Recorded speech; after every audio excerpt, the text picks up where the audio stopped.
All right. We have an agenda before us, fairly simple. We talked about at the last meeting, which includes a talk with Ms. Rebecca Harvey about the open space preservation order. We finally got that draft. There, so go. We'll go through those changes and set our public hearing.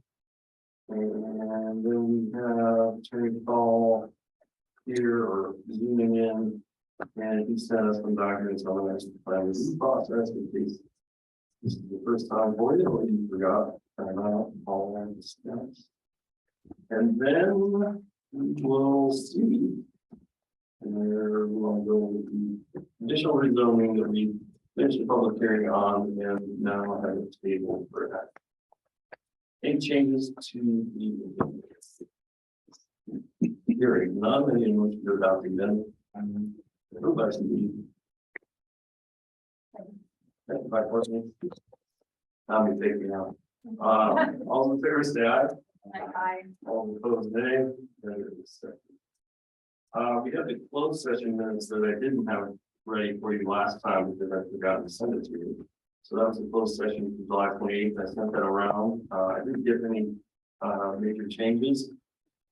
So any changes, additions to the hearing? None.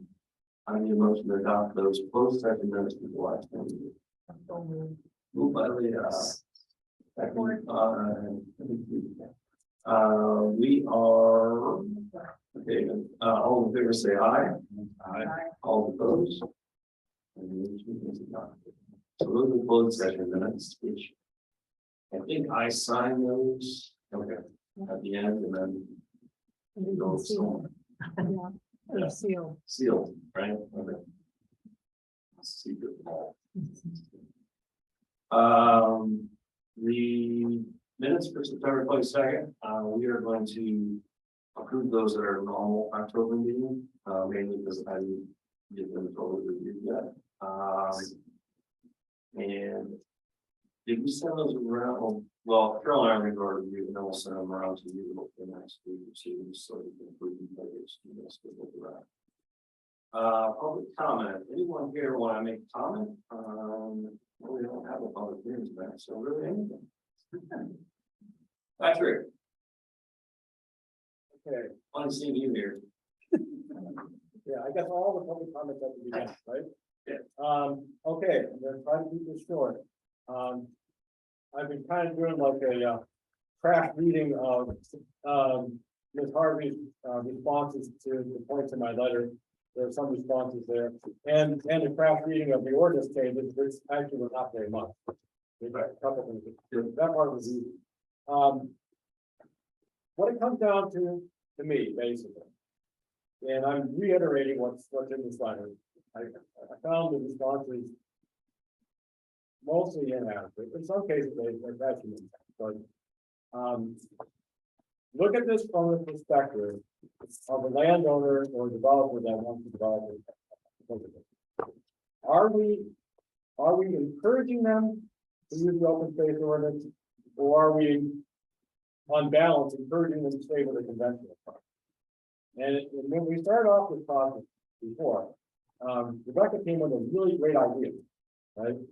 That we should put incentives in the ordinance and clear away roadblocks. Some of that was done. And in fact, one of the points from my letter, point number 2, was actually done. Completely. But some of the other stuff, I'm not scratching my head, still thinking, why? Right? The first point in my letter about the road right of way and the setbacks is a prime example of that. You know, I looked at this ordinance here. You know, it's really great. I have a color copy someplace, but we all have this on page 2. Examples of good open space cluster stuff. Well, we have an ordinance here whose language prohibits what's illustrated. How can that be? And the answer was basically, well, it doesn't completely prohibit it. It provides an exception process. The planning commission has the discretion to override the prohibition. And that's like saying, well, we said this, but we don't really mean it in practice.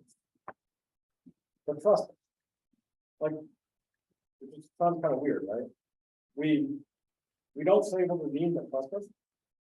If you don't want to prohibit this, then the ordinance by default should permit it.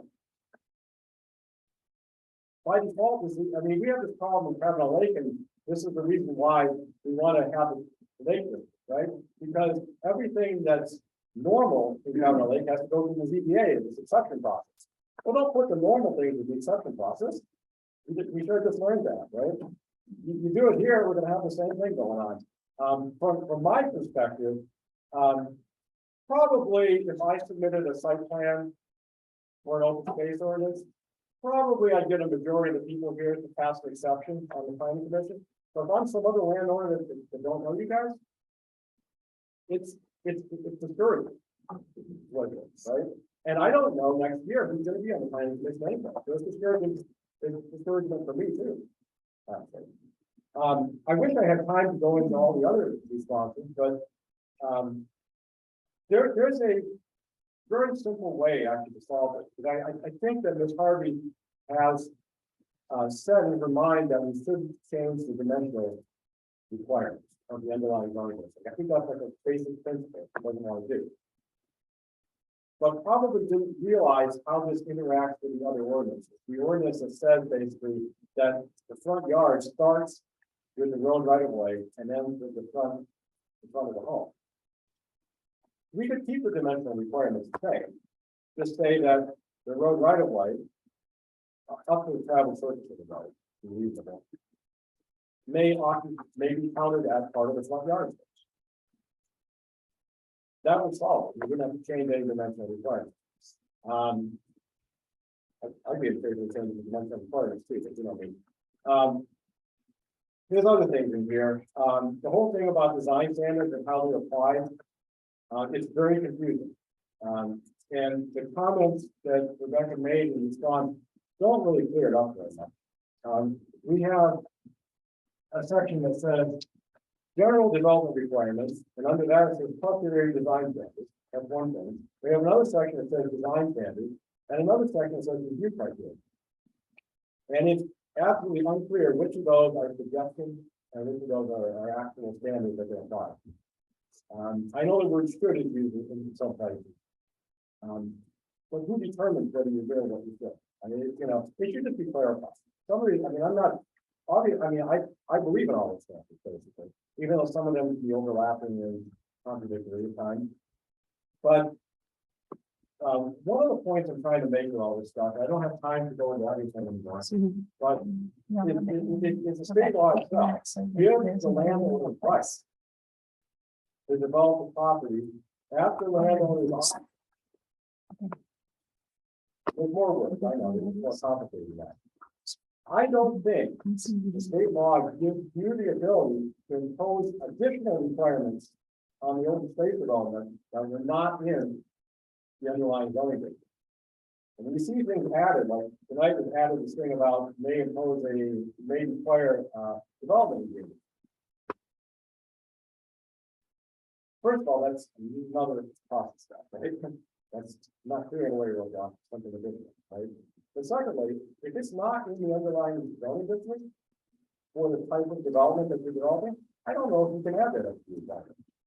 Like, oh yeah, you can do open space development, but only if you do all the other things too. I don't know if that's a good idea. You may find it unenforceable, but I would say, I mean, I would please ask to relax on some of these things. Because that was the whole intent of this, to clear away the roadblock rather than have more. And it may be a good idea legally as well. I don't know if Robert Dahl has reviewed it in that sense. But you don't want a landowner coming in saying, well, I might have to fight for this. You don't want that. We want a landlord to come in and be invited. Right? Like this, we're going to make things good for you. Thank you very much. I know I see my time, so I appreciate it. You did. It's all good. Thank you. Others, comments tonight. Everybody rambunctious tonight. All right. Hearing none, we will move on to the business at hand. So the open space preservation ordinance that Ms. Harvey, we had some, last time we discussed this, we had some changes and, she's incorporated those. The other thing we asked is for Attorney Hall to review the draft and look at some specific things that we discussed with him during our last, talk about this. And so I want to go through some of those, and then I want to leave it open so folks can ask questions. And then, We're having trouble trying to get him Rebecca. Rebecca, okay. I'm working on it. Okay, no worries. Okay. That's all right. Okay. Yes. No, I actually think we most, I don't know, I'm speaking for myself, but we've been through this a lot. So, we will wait for them, to discuss some of Patrick's letter and, the responses that she's making. But let me go through the actual changes of the ordinance, which were bolded. So first was page 4, where we changed, for the open space requirements, we had a minimum 50% of gross contiguous land area, in preservation, and then we talk about, things that shall not be included in open space, which included road right of ways and land devoted to the lot in the unit. And then we added land devoted to community water supply and septic system. That was after discussion amongst board members who want to add that. And then so that would make sense. And does everyone remember that discussion? No. Well, you were here. Yeah. Well, does it make sense as I explained it? Okay. And we did make some changes that you'll see in subsection 8 on that page and on the next page and 7. And that was because we wanted it to be clear that there could be a single entity in ownership of the open space. And a lot of that just comes down to legal requirements. And I think Attorney Hall looked at that too. Page 6 is sub 4. The planning commission may also require a special assessment district be established. This is the language that we asked Attorney Hall to add, and this is with a private road. We want to make sure that maintenance responsibilities could be done because in this township, at least, we haven't allowed private roads in so long. We've looked at a potential private road ordinance, and in that ordinance, we spelled the same language out. So that's why we put it in here. One of the advantages of doing an open space preservation option that we've included here is the ability to do private road, which you're not allowed to do outside of this. So that was an advantage we put in as an incentive. So section C on 7. That's another special assessment district. That allows the planning commission and the township board to recognize that if there are things on the utility side, we want to make sure we don't get stuck with in the future. It's just a safety system there. So all things go haywire. You can do a special assessment in order to pay for it. That's my mistake. Majors. Like I said, these aren't earth shattering, they came out of the conversation. Okay, page 13. This is again the development agreement with the performance guarantee. Because we had language in here around performance guarantee, and I think Attorney Hall recommended that we keep this consistent. So we have a development agreement there. I will talk about a few things that Patrick brought up as I've read this ordinance several times in different iterations, and then I read the state law that Patrick's referring to.